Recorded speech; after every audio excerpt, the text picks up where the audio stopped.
Hello po sa inyong lahat mga ka-crypto. Ako po si Pinoy Crypto Trader at sa video na ito ay atin pong pag-uusapan ang tungkol dito sa isang trader kung saan ay nag-invest lamang po siya ng $42. Pagkatapos kumita po siya or ito po ay naging $1.5 million. Ayan, biruin mo naman. Yung kanyang $42 ay naging 1,000,000. Ayan, 1,000,000, isa at saka kalahating milyon. Kaya yan, isa nga ba itong swerte or talagang magaling siya na isang trader?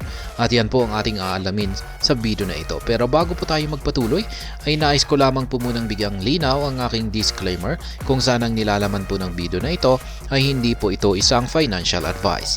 For education and information purposes lamang po ang layunin nito. Maliban po dito ay nais ko na rin pong magbigay babala na wala pong kahit anumang group chat ang Pinoy Crypto Trader. Yan, sabi po rito, an interesting trading move has been spotted in which a trader converted about $42 to $1.55 million in 2 weeks trading. Yan, Solana, trading the Solana-based meme coin Silly. Ayan, dyan po siya kumita dito kay Silly. Ayan, isa po itong meme coin mula kay Solana. Kaya ayan, 2 linggo lamang po ay kumita na po siya ng ganito kalaki.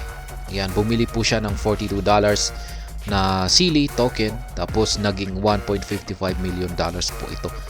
Kaya ayan, isa nga ba itong swerte o talagang magaling siyang mamili ng investment asset?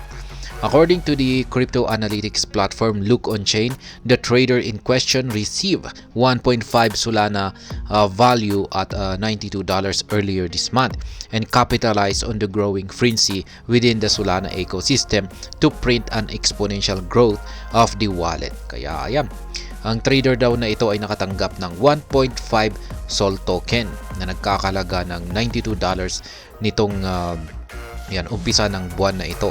At ito yung ginamit niya bilang capital. Ayan, bilang fund. Ayan, yung lumalago na ecosystem ng Solana. Ayan, yan po yung kanyang ginamit. At pinalaki po talaga niya ito ng nagkaroon po talaga ng exponential growth ang laman ng kanyang wallet na $92. Kaya yan, starting with only 1.5 Sol or $92, this trader made $1.55 million in 16 days. Kaya yan, ang tindi po. Na smart and silly play. Ayan, talaga nga ba talaga siyang matalino lamang or swerte lamang po talaga siya? Yan, smart and silly play. The trader received the 1.5 Sol token on December 5 and used 0.7 Sol to buy 20.5 million Silly tokens. Yan, ginamit po niya yung 0.7 na Solana niya para makabili ng Silly tokens na nagkakalaga ng 20.5 million na Silly tokens. Silly is the native token of the Silly Dragon meme character that emerged from the Solana ecosystem. Kaya yan, isa pong character ang Silly Dragon na ito. Silly Dragon meme character. Ayan, at native coin niya po ang Silly na ito, Silly coin. Ayan, according to the project, Silly Dragon was officially introduced by Solana co-founder Anatoly Yakovenko during the 2023 Halloween season. Kaya ayan, medyo ilang buwan na rin pala ang nakakalipas nung na-introduce ang Silly Dragon na project ng Solana. Ayan, at mismong yung founder yung nag-introduce po nito. Ayan, in-introduce po ito ng mga Halloween.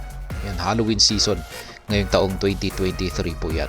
The token has grown in popularity since that time and even hit an all-time high of 0.09237. Kaya yan, yung mga panahon daw na yon ay naging sikat daw po ito. At na-hit pa niya yung kanyang all-time high or pinakamataas na presyo na ito, 0.09237.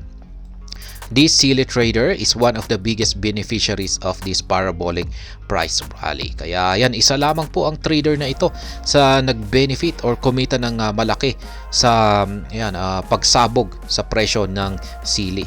Kaya marami pang ibang mga traders dyan, hindi lamang po siguro siya ang kumita ng ganito kalaki.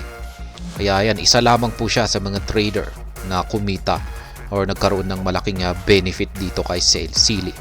The look on chain data shows that the trader has started selling and liquidated approximately 5 million sili from 200 to 202,575 USDC. Kaya yan, nag-umpisa daw po siyang magbenta ng tigpa 5 million na sili. Ayan, sa halagang 202,575 USDC. Kaya yan, ang laki po niyan. Yan, ang galing po talaga niya. Currently, the trader has about 15 million sili worth about $1.35 million stored in two of his wallets. Kaya yan. Meron pa siyang 15 million na sili tokens. At yan po yung nagkakahalaga ng $1.35 million. At nakatago po ito sa kanyang dalawang mga wallets. Unsure why the whale choose to reserve a large part of sili holdings after the massive portfolio growth. It underscores the sentiment that the meme coin might have more bullish tricks up. Kaya yan, wala pong nakakasiguro. Hindi po tayo nakakasiguro or walang nakakaalam kung bakit ang whale na ito ay mas pinili po niyang i-hold yung kanyang sili token sa kanyang mga wallets.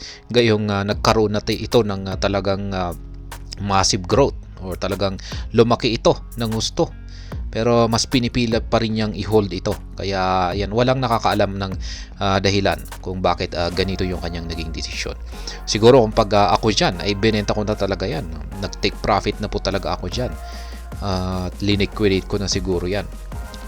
Kaya ayan, ibig sabihin siguro nito ay mukhang baka tataas pa siguro. Sa tingin niya ay baka tataas pa ng husto yung presyo ng sili token. Kaya mas pinipili niyang i-hold muna ito. Kaya yan lamang po yung dahilan kung bakit niya hinuhold ito. The Solana meme coin era. The sili has turned this trader into a millionaire, confirms a similar trend that proves the Solana meme coin era is now fully ushered in. Kaya yan, tinatawag pong Solana era ngayon yung meme coin, yung mga meme coin na sumasabog ngayon kasi ito po ay mga Solana based na mga meme coin. Kaya yan, Ethereum ranks as the top blockchain that hosts most of the popular meme coins before now, but the emergence of Bonk earlier in the year changed this trend. Kaya yan, karamihan po na mga meme coin na sumisikat noon nitong mga nakalipas na yan, mga previous na mga meme coins ay yan po ay gamit ang blockchain ni Ethereum. Yan, pero nung nagsimula pong sumabog or sumikat itong si Bonk ay mukhang nagsilipatan na yung mga yung mga developers or gumagawa ng mga meme coins dito kay Solana. And Bonk has now given birth to many new meme variants, some of which have joined in driving the sales price of Solana mobile phone to new highs on popular e-commerce marketplace eBay. Ayan, si Bonk po talaga yung nagpasabog muli sa mga bagong mga iba't ibang mga meme coins ngayon.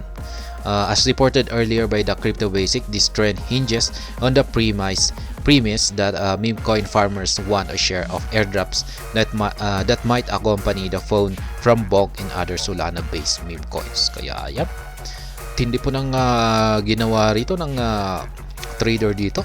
Pwede ka palang maging milyonaryo sa investment lamang na $42. Yan po siguro. Pero hindi po sinagot rito kung talagang maswerte lamang siguro siya or talagang magaling siyang mamili ng mga meme coins na pag-i-investan. At ayun, hanggang dito na lamang po tayo sa video na ito. Sana po ay inyong nagustuhan ang aking paliwanag dito. Kung inyo po itong nagustuhan ay pakiclick lamang po ang like button nito. Para naman po sa mga bago lamang dito, kayo po ay aking inaanyayahan para mag-subscribe.